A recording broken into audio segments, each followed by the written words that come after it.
샬롬, 이동춘 목사입니다. 오늘도 여러분의 삶이 주님의 평안으로 가득하시길 기원하며 하나님의 말씀을 나누겠습니다. 오늘 말씀은 요한복음 19장 17절에서 37절입니다. 17절에서 19절까지만 읽겠습니다. 그들이 예수를 맡음에 예수께서 자기의 십자가를 지시고 해골이라 하는 곳에 나가시니 그들이 거기서 예수를 십자가에 못 박을새 다른 두 사람도 그와 함께 좌우편에 못 박으니 예수는 가운데 있더라. 빌라도가 패를 써서 십자가 위에 붙이니 나사렛 예수 유대인의 왕이라 기록되었더라. 아멘. 요한복음 19장 17절에서 37절 말씀을 본문으로 십자가에 대한 선택적 반응들이라는 제목으로 말씀을 나누겠습니다. 십자가는 선택이 아니라 필수입니다. 십자가만이 영생을 줄 수 있기 때문에 영생을 위해선 십자가가 필수입니다.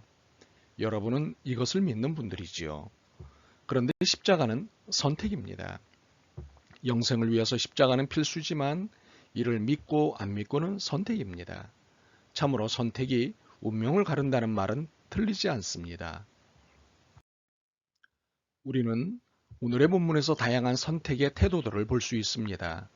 빌라도의 선택, 유대인들의 선택, 군인들의 선택, 여인들의 선택, 그리고 예수님의 선택을 볼 수 있습니다. 이 다양한 선택들은 우리에게 시사하는 바가 큽니다. 특히 십자가를 깊이 묵상함에 있어 많은 생각을 하게 합니다. 먼저 빌라도의 선택을 보겠습니다. 17절에서 22절입니다. 빌라도가 선택한 것은 둘 중 하나가 아니었습니다. 비록 판결에서는 정치적 협상을 선택했지만 그럼에도 자신의 신념을 굽히지 않은 것이 있습니다. 그것은 예수는 유대인의 왕이다라는 신념이었습니다.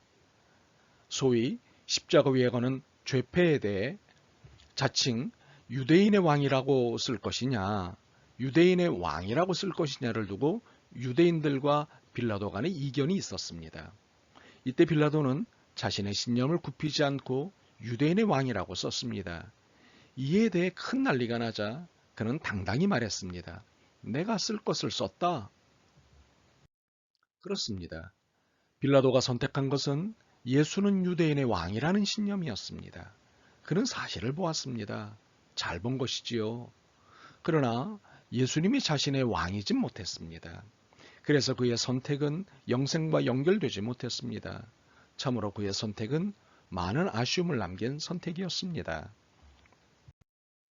이번엔 유대인들의 선택을 봅니다. 21절입니다. 유대인들이 선택한 것은 예수님을 인정할 수 없다는 것이었습니다. 예수님을 자칭 유대인의 왕으로만 보는 입장을 선택했습니다. 이것은 예수님을 유대 사회를 혼란에 빠뜨린 장본인이자 신성 모독자로 정죄한 것입니다. 그들에게 예수님은 사기꾼이자 인간 말종에 불과했습니다. 실로 그들이 선택한 것은 최악이었습니다. 그들이 선택한 결과에 대한 책임은 지금도 그 대가를 지불하고 있는 중입니다. 군인들의 선택을 보겠습니다. 이것은 23절과 24절 그리고 32절에서 34절을 통해 볼 수 있습니다. 군인들은 신분상 선택의 여지는 없었습니다. 예수님에게 고문을 가하고 그를 죽이라는 명령에 복종할 따름이었습니다. 예수님을 십자가에 못 박고 창으로 옆구리를 찌르라고 하는 명령에 충실해야만 자신들이 살 수 있기 때문입니다. 그런 의미에서 보면 그들의 죄는 불가피하고 그래서 그들에게 죄를 묻기가 난감합니다. 그럼에도 그들은 잘못했습니다. 그들이 예수를 어떻게 받는지에 대한 결정적 단서가 제공되어 있습니다. 그들이 명령에 의해 행동한 것이 아닌 자의적 판단에 의해 행동한 일이었다는 단서입니다. 그것은 예수님의 옷과 속옷을 제비뽑기로 나눠 가진 행동이었습니다. 물론 이 행동은 이미 예언된 것의 성취로서 이루어진 일이지만 행동의 주체는 군인들이었습니다. 그들에게 예수님은 단지 인간이고 사형수에 불과했습니다. 오직 조롱의 대상이었습니다. 그들은 예수님을 조롱의 대상으로 선택했습니다. 이들 또한 신성모독죄를 지었습니다. 이제 여인들의 선택을 봅니다. 25절에서 27절을 참고합니다. 여인들이 선택한 것은 예수님이었습니다. 이 선택은 예수님을 위해 죽기를 각오한 선택이었습니다. 예수님의 십자가 곁에 있다는 것은 자신들의 정체성을 드러내는 행동이었습니다. 자신들이 예수님의 제자라는 사실을 천하에 드러내는 행동이었습니다. 그렇기에 이 행동은 예수님을 증오하는 이들로부터 핍박을 받게 될 것을 각오하는 선택이었던 것입니다.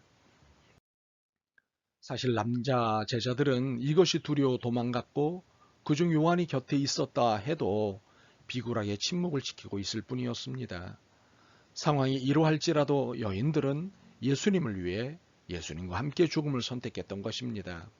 이들의 선택은 최고의 선택이었습니다. 하나님께서 영광을 받으시는 최고의 선택이었습니다. 마지막으로 예수님의 선택을 보겠습니다.